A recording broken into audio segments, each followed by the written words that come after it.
Syekh Abdul Qadir Al-Jailani dikenal sebagai salah satu ulama dan wali Allah yang paling dihormati dalam sejarah Islam. Banyak orang mengenalnya sebagai seorang ulama besar yang memiliki keluasan ilmu, ketakwaan, dan kedekatan kepada Allah Subhanahu wa Ta'ala. Namun semakin tinggi derajat seseorang di sisi Allah, semakin berat pula ujian yang harus dihadapinya. Suatu hari, ketika Syekh Abdul Qadir sedang beribadah dan menyendiri, terjadi sebuah peristiwa yang sangat mengagetkan. Tiba-tiba langit di hadapannya dipenuhi cahaya yang begitu terang. Cahaya itu semakin besar hingga seolah menutupi seluruh pandangannya. Dari dalam cahaya tersebut terdengar sebuah suara. Wahai Abdul Qadir, aku adalah Tuhanmu. Syekh Abdul Qadir terdiam. Suara itu kembali berkata, Engkau adalah kekasihku karena kedudukanmu yang tinggi.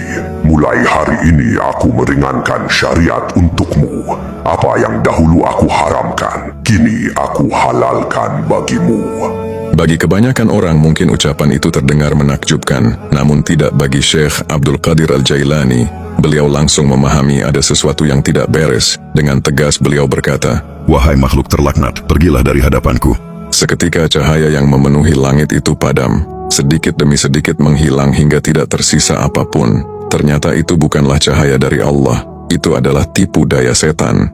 Setan berusaha menyesatkan beliau dengan cara yang sangat halus. Ia tidak datang membawa kemaksiatan yang jelas terlihat. Ia datang dengan mengaku sebagai Tuhan dan mencoba merusak keyakinan seorang hamba yang saleh. Beberapa saat kemudian, sosok itu kembali muncul dalam bentuk kabut. Ia berkata, Wahai Abdul Qadir, engkau berhasil lolos dari jebakanku. Banyak ahli ibadah sebelum dirimu yang telah aku sesatkan dengan cara seperti ini. Bagaimana engkau tahu bahwa aku adalah setan?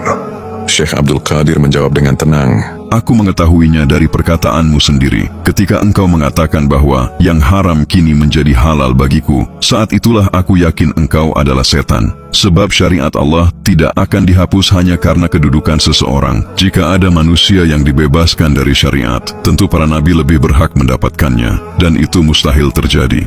Mendengar jawaban tersebut, setan tidak mampu membantah. Ia pun pergi dengan penuh kekalahan. Kisah ini mengajarkan satu pelajaran yang sangat berharga. Yang menyelamatkan Syekh Abdul Qadir bukan hanya ibadahnya tetapi juga ilmunya. Dengan ilmu beliau mampu membedakan antara kebenaran dan kebatilan. Dengan ilmu beliau tidak mudah tertipu oleh tipu daya yang tampak indah di permukaan. Karena itulah para ulama selalu menekankan pentingnya menuntut ilmu. Sebab setan tidak pernah berhenti menggoda manusia hingga hari kiamat. Semakin sedikit ilmu seseorang, semakin mudah ia diperdaya. Maka jangan pernah berhenti belajar agama. Karena ilmu bukan hanya menambah pengetahuan, tetapi juga menjadi cahaya yang menjaga iman dan menuntun kita agar tetap berada di jalan yang benar.